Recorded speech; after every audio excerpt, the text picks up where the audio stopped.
Welcome to The Rooted Warriors, the podcast where the bonds of sisterhood are not just celebrated, but explored through laughter, tears, and everything in between. Join me and my two dearest friends as we dive deep into the roots of our own friendships, sharing stories and challenges. Whether you're looking for inspiration, advice, or just a good story, we're here to bring a piece of our sisterhood right into your life.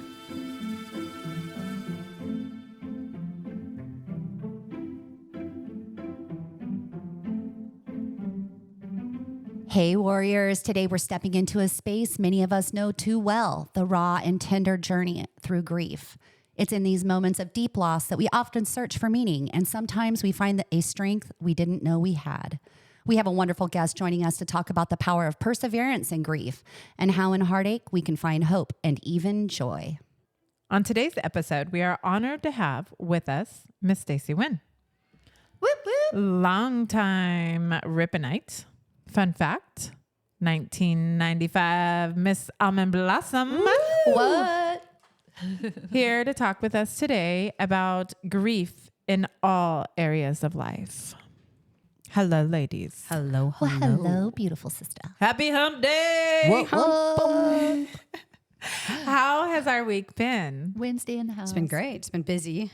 A lot going on. Seriously, too. You're always so busy. Bitness. You know, I feel like I had like it kind of mellow and then I jumped back in, which I'm happier in my busy. We already talked about this last week. She does nothing half-ass. Nothing. I'm full everything. Yes. If we don't know anything about Diving her by deep. now, we know that. Yes. Yeah. She goes hard. Pedal to the metal, baby.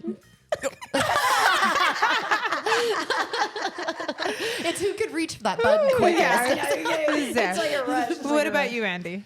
Well, I just can't stop thinking about Morro Bay. I've got a couple days before we leave and beach bound. I barely healed or healing from the last trip I tried to take, but She's going to wear hiking boots on the beach. He wishes. Yeah, right. Yeah. Yeah, No. right. Yeah. What about you, Miss Gina? My week is good. I'm on a countdown. 23 more days. Yeah. And I do believe that when I get home tonight, I might get out my luggage and just Start open it packing. up. Open it up. Why? Where are you Yeah, going? Viva la Mexico. What? KK. Arriba. Yeah. I like it. Yeah. And what about our wonderful guest, Staci? How's your week been? So far, so good. Just I like keeping busy, doing the mom thing, working. We're Awesome. doing good stuff. Can you tell us a little bit about yourself, Staci? How many children you have? Things like that. What do you work to? Yeah, tell us everything. Your social We want to know What's your blood everything. type? Mother's maiden name. What was your birth weight? 3 last addresses. It's a big baby. So I am a mother, local, single mother of 2 wonderful children. They are a boy and a girl, 12 and 10, and they are both on the autism spectrum. So that keeps our life very interesting, very wonderful. Currently homeschooling one, and one is in school, a hybrid school. So we keep busy Very with that. cool. On the side right now, I'm just working currently with advocacy and about to publish some books for parents. And we're just working through that right now. So she's super busy. Let me Super help you guys busy. with that. Yes. Super busy. Super busy, super involved with community stuff, an amazing mother on every level. As we all know, it's challenging to be a mother no matter what, but with a child with special needs, let alone 2 children with special needs, that is a lot. Absolutely. And can I ask, boy, girl, ages? So girl 12, boy 10. Well, he'll be 10 on Sunday. He's Yeah, so close excited. enough. So we're in double digits. We made it. Yeah. When you say advocacy, what are you advocating? So working right now, just the initial focus right now, I'm actually transitioning out of being a teacher, special education teacher. So going into advocacy will be helping parents with IEPs. So parent coaching, how to manage household, how to take children whose brains weren't built for this world and teach them how to cope and be successful. So essentially it's grabbing. Awesome. I seriously can't think of a Anything cooler thing It's for fun. you to be part It's of. fun. That's How really did neat. you kind of start on this journey yourself? Like when you had your first child with special needs, what kind of Right. things were out there to help you at that time? Very little. That's what I thought. It was interesting. It was another Ripon woman that came into it. And at that point, I mean, parents were filing lawsuits against school Right. districts. And I mean, it was In a way, the special needs world is still very much segregated. It's a lot of like, can you keep them out of the classroom? Can you keep them away? But when you have the kids that fall into the middle where they're not quite completely disabled, but they're not completely ready for 100% mainstream, they sit in the middle. And then a lot of times, one, our educators aren't trained to figure that out. And two, there's legal rights for these children and no one really knows how to execute it. Do you feel as a parent of a special needs child that you were isolated as well? Yeah, absolutely. Yeah. So I felt like I was on an island most of the time. And that's really what it came from, is just a really lonely isolation. So to connect with moms ahead of me in that really did help. And ironically, the women ahead of me, I mean, like I said, they were having to lawyer up just to get their kids into school. What year was this? Is 10 years ago so or 8 years ago? We were in the journey probably 2015 is when it started. So just after SB 277 passed kind of thing. Yeah. Right. Yeah. Right. Wow. I too have a son who was diagnosed with autism at 18 months old. And it was we'd had an episode and we talked about that. And it was like the most isolating, lonely. You're like screaming from the rooftops, help, or like, look at this. And no one's listening. Right. I feel for you on that one. And I think it's so cool that you've actually made like a passion about that. Right. Oh, what so cool. So surprisingly, that's not what we're here to talk about. Anyway, so we're talking about We can talk grief. about that. I know, right? So I was listening to something on YouTube this morning talking about health and in our children and how our food has a big part of it. But I want to say that they said in 2023, 1 in every 22 births was It's a in the child teens now. that is autistic. So the interesting thing is diagnosing it is becoming more sophisticated. And we're getting more kids into that category where they're getting the treatment, they're getting an intervention. Now it's a spectrum. So you're grabbing more. So it's really hard to say, is that number accurate, or are we actually identifying kids that were never identified before? Right. So I that can see is that. a challenge. Right. So even being in the world, I'm hesitant to use the statistics because the category moves constantly. Not to mention, they're not all being diagnosed at all. Right. So Right. they're not Right. all on there. Yeah. So there's some parents that are just opting, I don't want to go there, right. which just forgoes services or supports for them. Because they don't want a label on their child. It happens a lot, actually. When my brother was young, they didn't consider that autism. Right. They considered my brother, and this was their verbiage, not ours, retarded. Right. And, That's the word that they would write on the paper. Right. It was literally, And, obviously, now that we know what we know, my brother obviously had Asperger's syndrome. And Right. it was, he wins in kindergarten against 8th graders, a spelling bee. Right. Obviously, his disability was autism. Right. And it was, he was highly intelligent, but socially inept. And really had a hard time. Right. Socially could not make eye contact. Eyes were constantly shaking, The stimming all world the is time. not kind. Right. Yeah. So I would say that up until just a few years ago, nobody was diagnosed for that. Right. And so that's kind of the misconception that people say, oh, all these people have autism now. Right. I believe that part of it is because they just weren't diagnosed. Right. And girls were missed the most. Makes sense. So because girls have a natural tendency to mirror, to copy people, to just act normal. They so you have a present girl, differently, Yes, right? they present differently. So we have girls that just get lost. Yeah, I can see They it. get lost. What about your daughter? And by the Totally. way, this is kind of like through grief, because it is a kind of grief. When you get that That's diagnosis. exactly where you're going. Yeah, exactly. It really is a grief thing. So, my daughter is I think the biggest one that's fallen through the cracks. She does not fit. We've tried homeschool, we've tried private school, we've tried hybrid school, we've tried all different things, and we've just had a struggle. So she's currently in a homeschool environment being privately tutored. We are dealing with a school that's very rare. There's only 20 of these in the nation. It actually comes out of Canada. And it's a neuroplasticity school where they actually use logic exercises and certain patterns and games to teach the brain to learn, and then they add the curriculum after. So this is really rare. It's not really in the United States. It's like 20. I said there's 20 locations in the entire United States that does this right now. So she's currently going through a program like that online while she's being homeschooled. What a blessing that is. Yeah. So Wow. Very cool. That is very cool. I know we totally went different direction. That's how we do it. This is the idea. Everything is natural and easygoing. So on grief, what made you, we asked Staci what topic she would like to talk about. And this was the topic that she chose. So Miss Staci, what made you pick this topic? So I think the grief really is coming back to the autism is understanding that we are grieving a expectation.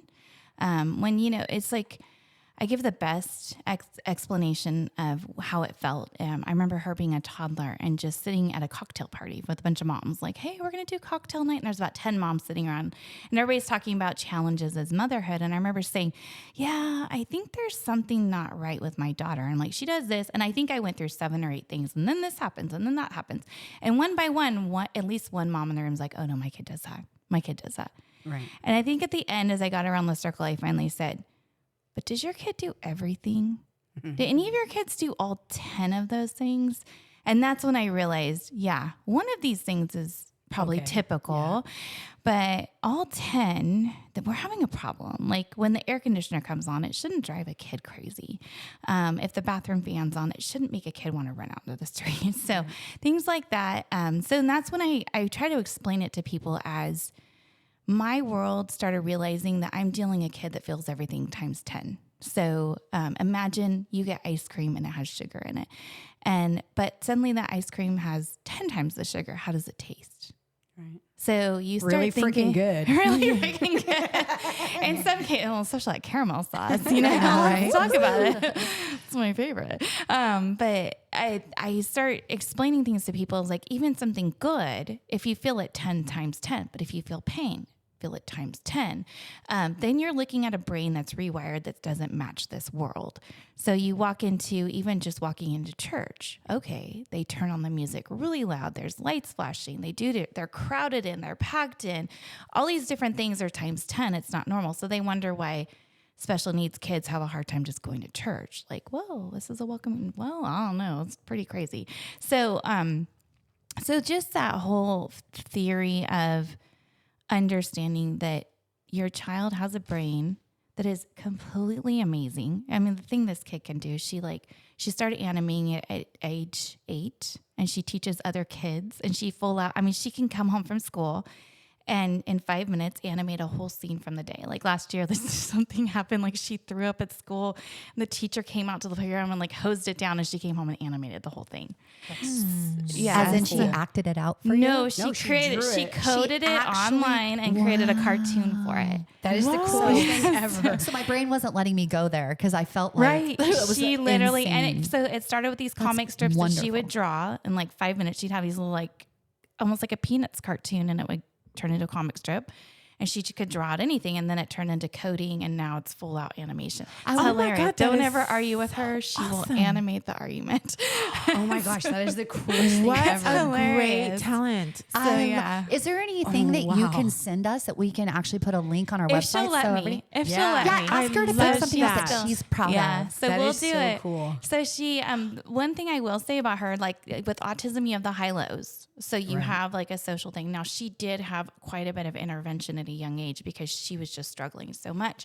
So these people taught her a lot about safety and cybersecurity. So from day one, she's been taught how to navigate safely in this world. So we actually hired a gaming therapist when she was 8 because I had no clue what she was doing. Right. My brother came over one day and he's a coder and he's like, he's like, she taught herself to code. She taught herself Java. And I'm like, what is that? I don't even know what that is. He's like, people don't do this. He's right. like, I got a master in this. Right. And that's what he does for a living. He's like, Staci, I do this for a living. And she just self-taught her off Khan Academy. She self-taught herself. So brilliant. So that's been a life of understanding of just safety. So I had to hire a gaming therapist. So she comes in and she does regular marriage and family therapy. And then she combs through the games that she's all playing as they're online. They go through the games and what she's doing and like, here's this person, let's dump this person off your friends. So then she understands. What a cool way to like engage with her though and be able to reach her. It's been fun. Yeah. It's been fun. So I'm not going to lie. It's been isolating. It's been an island, but within that island and just kind of grieving the whole running next door to the neighbor. Hey, my kid has an ear infection. Suddenly I'm like, hey, I have no idea what this is. I mean, one day this was the best. One day I was pregnant and I was homesick and I had bought knives from Costco that were like the fluorescent knives. You guys know what those are? The real pretty ones from Costco. They're adorable. So somehow I walked outside and she locked me out and I'm out with the dogs and I'm in my pajamas and I'm pregnant. And sure enough, she went into the kitchen and got those knives. Oh my God. You're like watching through the window. She's tapping it. And luckily it had those guards. So like, Tapping. Look how pretty. And I was just dying. Goodness. But you think to yourself, this isn't, this is the stuff. They're so laughing. smart. They're so smart. I was terrified. You were not laughing. Next door, and I call my parents across town. I'm like, can you come? And they wouldn't answer because they didn't recognize the phone number. And I'm just like, oh my gosh, I'm about to call the cops. So finally, my daddy answered and came and rescued us in my pajamas in the front yard. Unbelievable. This is so great. But they're so smart. She knew how to lock me out. But there still is grief in it, right? Yeah. So really what it came down to is, and this is what I'll tell you, is there's this whole mentality, and you'll see it, I think you see it in a small town often. If it didn't happen to me, it didn't happen to you. Right. Then so it's not anybody who had a perfect first grade experience, there's no way you had a bad first grade experience because it didn't happen to me. Yeah. So if it didn't happen to me, it didn't happen to you. They're always nice to me. They're always nice to me. They're the nicest teachers. They're the nicest principal. I don't know. And then, that's the nicest neighbor I've ever had. Yeah, I don't know. Well, it didn't go so well for me. So the hard thing was being in a small town and walking through school and going like, hey, so why is my kid missing her hair today? Because she melted down so bad that there's chunks of hair missing, and everybody's like, oh, I don't know what happened. Just a lot of that. And like, hey, and I think it's hard when a lot of the teachers and the educators are your peers from high school. Mm-hmm. So everybody's like, we've got it. And I'm like, but deep down I know, but you're not trained to deal with this. And it's no fault of yours, but I'm in a whole nother, it's just like all the cocktail party moms. Like you go back to say, yes, you can deal with the one area, but you're not understanding the whole thing. So we had issues where she tried to run home from school in first grade. She got locked into the bathroom and we just had so many issues. There was a full-time shadow on her. So it's just like, you feel it. You feel the whole, we don't get invited to birthday parties. We don't get invited you sit behind the people waiting for their kids and you're quiet sitting against a tree and you can hear them talking. You hear them saying, and the looks. Those kids shouldn't be allowed. They're distracting my kids. My kid's so talented and this kid's holding my kid back. I mean, you hear it. And you hear it firsthand and you hear it from people, and you have to accept that they just don't understand. The grief is absolutely heart-wrenching. So, and luckily I just put myself in therapy, so I went through the whole, just horrible feeling of I'm completely alone, and you go through the depression and then you also feel completely ill-equipped to like raise this child. You're like, I don't understand. I don't know what to do with her. I mean, God, she's coding. Who the heck can figure that out? That was really our turn. Our turn really came with when we went into public school and we came back out and it was just like, this is horrible. Like and the whole thing is everybody tells you, oh, you have to socialize them.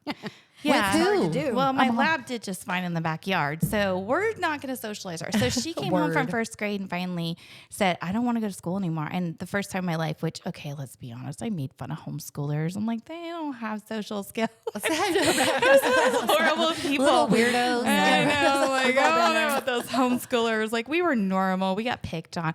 But, you have that whole thing of like, you start all the things you thought you had an opinion on, you're like, well, I no longer have an opinion because I'm in survival mode and my child is not okay.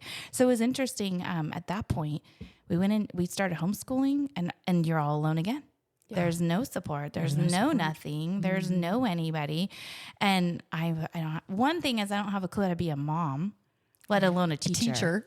And a principal and a counselor. Yeah. So we did get some support. And luckily at that point, I couldn't find anybody that would take her as a therapist. So I went to a woman that was a life coach. She had a life coach at age 6 because she was having night terrors from the school and just the horrible year she had. And so still to this day, I look back at just her level of survival. And then behind her came up her brother, But I feel like she hit the impact the hardest. Like, people a boy who's different is a little endearing. A girl who's different, it doesn't jive. I mean, we're held to a different standard on everything. Right. If we're not good enough looking, we're judged. If we're not smart enough, we're judged. Right. If we're a little bit odd, we're judged. We're boys. I mean, God, they seem to get away with a lot more. Right. I was wondering what the differences would have been between having one. I feel like it's hard on a girl. And I think it took me a long time. Like you say, the whole grief thing, the grief of, okay, I know what it's like to be bullied. I know what it's like to be picked on. Here's me. I moved to a small town in high school, in the middle of high school, and then I was Miss Homo Blossom, So, which was funny, and I can be honest now because it's decades later, but people weren't happy about that. I wasn't from here, and so I know what it's like to be in a small town, and people have an expectation. So, and I heard it, so it was really funny. They weren't very quiet. They about weren't it. very quiet. Oh no, people made it known like she's not from here, and that's fine. That's totally fine. But I look at here was me that could blend in. But my kid does not blend in at all. And, so you have this kid that the world is too much. So it's really been. So what do you do on a daily basis? So there was a point, and that's where I say I go into the grief. You go into the grief of like denial, like, no, they have to accept her or they have to let her in. And then you get to acceptance of like, this is not happening. Like this whole like, oh, let's socialize the kid to get her better. Then it goes into, okay, well, what are we going to do? Yeah. And it depends on the kid, certain ones. It's okay to socialize them and it's actually really important to socialize them. And others, that's not what they want. They're not happy like that no matter what. So why are we forcing it? And you as a mom of 2 children with special needs gets that more than anybody. So I think it's amazing that you're writing the books that you're doing, that you're out there helping other parents. That's what needs to happen. The ones that they, in the situation that you were, to be able to now give and gift this to other parents is phenomenal. Right. And I think Agreed. I totally agree with that because that's exactly what happened is you kind of go through the whole process of like, it really was a grief process. And it wasn't until recently that I realized, man, that was the death of all my expectations. And that was the death of all my hope. And that was the death of like my whole little image of this Mayberry story for my kids. Right. Like, this perfect. We're going to walk to school. We're going to do all these things. Well, you're thinking falling in love and like star of the football team. Right. And, I mean, whatever you think about. Or even any sport. You're looking at everything we tried to join. And you do. Here's the hard thing. You get the people, the heroes, and they're amazing. They're the sweetest people on earth. But they'll be like, hey, come join this. We can have... A week later, they're like, it's not going to work out. Can you pick them up early? Can you hire someone to come in? Texting you. No, I can't tell you how many things we signed up for, hundreds of dollars. And it was like, we'll just go. Yeah. We'll just go. It's okay. And you have to be quiet because here's the thing. And I've understood with just you go through the acceptance and then you go through that. But then you go into the second part of like, okay, our life's not going to be that way. And that's, I think, when we morphed into the whole, okay, we don't have to fit in. It's okay. It's okay. Embrace it. I'm like, so we hate combing hair. Let's chop it off. Yeah, who cares? And so that's when we really got into the whole, you don't want to wear the same colored shoes. Well, who cares? Yeah. My brother never learned to tie his shoelaces. So he always wore the Velcro shoes from Walmart. Yes, yes. And I was like mortified because, everything at a certain age with my brother mortified me. Right? Because I would see the looks that the other kids gave him. They bullied him. That's grief. All of those things. And so I get it. Like you get it. And it's quiet. It's that quiet loneliness because you can't come out and say people are being mean to me because guess what? No one else is experiencing And weirdly, while it's so quiet, lonely, your kids are screaming. Yes. And so it's the decibel. So my cousin, I had told you mine, but my cousin, I would love to set you guys up. She too has 2. And hers are... I think 9. People always want to set you up with other special needs. I do. I feel like I'm sorry. And I love being set up. You can totally set me up. She's actually 3. With a 6 foot tall, good looking man. Sure, she's like, is he good looking? No, I'm just joking. No, they're all adorable. No, she has 3. I don't know why I said 2. She actually has 3 twins and then a younger son, all 3 with autism. Right. And I would the fact that you're talking about that, the grief that's associated with when it hits you once. Right. It's enough. But when it hits you again, and even again, you know what I mean? And I think people Profound. don't understand that there's a level of trauma that comes from raising a special needs kid. And it wasn't, and here's where we can tie in grief. Where it really hit me was last year when I actually did go through a grief through death of a family member, and then went through a divorce. And I think for the first time ever, that's when I realized what the whole special needs life was grief. It was all tied together, because I started realizing, okay, everything I went through those years also tied into grieving a death, and then also grieving a life, the other life, the marriage. And so that's really what I try to explain to people is what you're feeling is real. You are truly grieving. And so I think that's the hard part. And so many different forms of grief. Like we said, like my eldest daughter just had a baby. Right. So when she got married, I was like, yeah, like you're going to have your own life with your husband, blah, blah, blah. Okay. Well, the reality of that was in the birthing room when I realized it's done.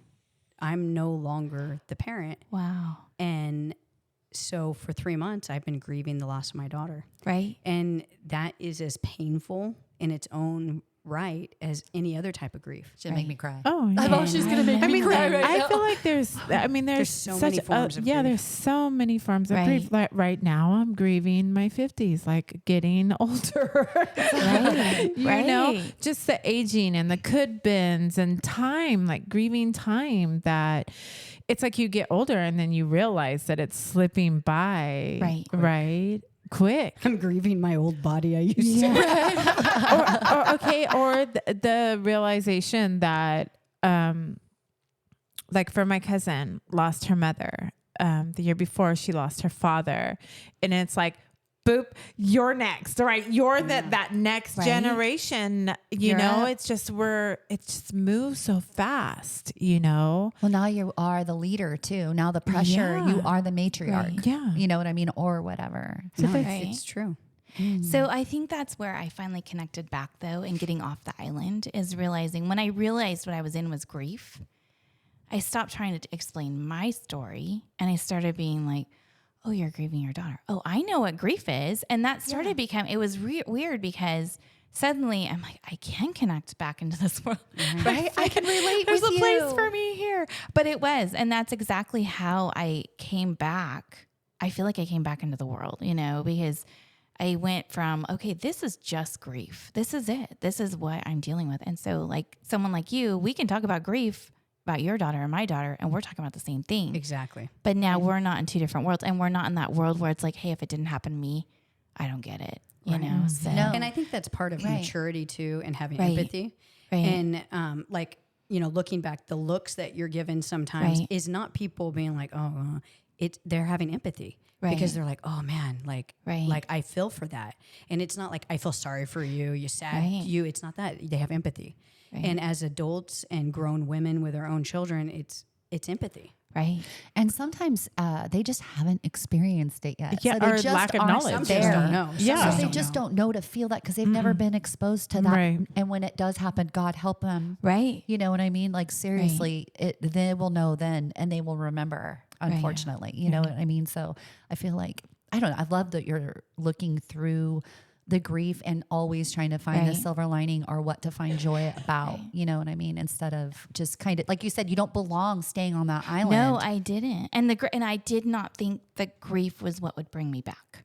Right. I did not think that brought you back. I didn't think like the grief that. would be what revived me as a person and like gave me like got rid of the numbness and the isolation and everything like that. And I didn't think, it was a death, a divorce, and a realization all at one point, So it's that just sounds like a book right there. I know. You just got your next book title. What's the name of the book that you're getting ready I was to? going to ask you currently, about it's not officially published. We'll probably be out in the end of the month, but it'll be under Staci Wynn, but it'll be the IEP journey, which is just a walkthrough, step-by-step prep guide for parents walking into an IEP meeting of here's your strongest places in the meeting. So it teaches them why to know certain things walking into the meeting, keeping it concise. So it walks them through how to bullet point, how to do this, but how to get the information into that meeting to to advocate for their children. So it's really a 101 basic version of just getting a first-time parent going in. And then eventually it'll build into like, okay, now you need to advocate, or now you're going next level, and it'll build and it will continue. And I then think that's great. there'll be other books built into it, which is just like, well, and so the proper term now for kids with autism is we're referring to them as neurodivergent. So that's really what we go into is just, you have the kids that you have an autism or ADHD or dyslexia, so it's just their brain's different. So now that they're So do I have autism? Yeah, well, honey, Because I am ADHD and I'm severely they dyslexic. very much can kind well, of no, hand in goes hand. under the neurodivergent umbrella. Okay, so that gotcha. just means it's like a family. So they're understanding that they have some commonalities where you can, so you don't isolate the autism community. You're not isolating dyslexia. You're not everybody's So together. they're all kind of fighting together for the same type of makes sense. It services makes and them stronger. supports. Makes them And they stronger. all have Right. similar support. So to go in and actually do that. So it really is. So my wheelhouse really is that neurodivergent umbrella, because I've dealt with it as a teacher. I've dealt with it everything. So you really just see the breakdown, but just understanding the whole understanding of the brain and how it goes a different way. But just, I think this is my way. Finally, I think it's just a full circle of going through the whole process and understanding it. But I think it took the two final tragedies for me to connect it all together. And then I think it took the final thing to come out and finally say, yeah, I haven't been okay. I haven't been okay for a long And you time. should, and the other people shouldn't pretend like they're okay too. And right? I think, it's like even just my Facebook. I look back and I look at all these pictures of this beautiful family and smiling, and I give a crazy explanation one time where I said, go down my Facebook profile pictures and tell me which one's your favorite. And I remember telling people this one time, and every single person's like, oh, this is my favorite family picture. And so there was a point where I had this two stepchildren, and then I had just Bella. And at that point, I was pregnant. I had lost a baby. I was in the middle of a miscarriage. I still showed up for family portraits. Oh my gosh. And I was dying. But I think about what I did to just hide the pain and hide that feeling, to mask it. And to this day, still people will be like, oh, I love that family picture. If you only knew, like, I had to take pain medication to show up to that. I was a mess that day. But man, I put a smile on my face, and I had cute little makeup and hair, and the kids looked perfect, and we looked perfect. But I was dying. And so I think that's where the last 2 years, I finally got to the point where I'm like, okay, I'm dying, and I'm going to tell people I am. I'm not okay. And I just started telling people I'm not okay. And what I didn't understand is the minute I came out and started saying, yeah, this special needs journey, it's been crap, and this has been crap, but I'm going to be positive, and I'm going to have hope, and I'm going to believe. I could not believe how fast my direct messages filled up. It's way better. Right. Like one of the things that we've talked about before is I hate it when people are fake. And it happens a lot of us get trapped in that. Right. Where we're only, posting the great pictures and we're pretending everything's great. One of the girls that used to work for me just recently had a baby. Yeah. And she was trying to do a photo shoot with her husband and the new baby. And she ended up doing all these pictures that were all like the baby's crying, everything's like a mess. That's And she hilarious. posted it. I And I love was that. like, oh my God. So I perfect. Love this. And she's Yes. like, what? I'm like, it's so amazing, Jessica, that Yes. you posted Yes. can you tell my daughter to do that? That is so great. Yes, I love it. yes. Because that's how it really is. Right. And I remember taking all three of my kids to Sunday school. And that morning, getting all their stuff laid out, screaming at everybody, trying to get everybody clean, changing diapers, yelling, screaming, getting your hair done, Get them in the car. They're screaming, they're crying. We pull them all out for Sunday school. I said, you're going to go in there and you guys are going to act like normal kids. And you're going to be good or you're going to get spanked. Right. And then they all go in and I'm thinking, I am a horrible person. Right. I'm telling my children to go in there And suck it up. and suck it up. Yep. And I just felt like a piece of crap. So you can look good. Yeah. That's- So we can look So good. I could look good. Right. So we it's can like look a good. perfect family. Yeah. But Right. how else But do there's you no get, such right, thing. how else do you get rid of the loneliness except for to go, Connection. I'm lonely. I'm and lonely. And really and say, I think that's what and I didn't come out and say like I'm just horrible. I really came out from an approach of like, I'm not okay, but I do believe it can get better. And I had that tone. I really had that tone because that's the only way I could survive is to still say, I do believe this can get better. And the minute I put that tone out into the world was, I'm not okay. I'm not okay. Hey guys, I'm not okay. And I'm, like I said, I cannot believe just the level of people, like how many dinners I've gone to, how many different things. And it's been great. So in closing, I think we just really need to pull away from this. And my story especially is just grief has a purpose and it does have hope. Yeah. And we can live through it. And I think grief is really just a turn in our lives and not so much the end. And it can feel like the end. But It does feel like the end very often.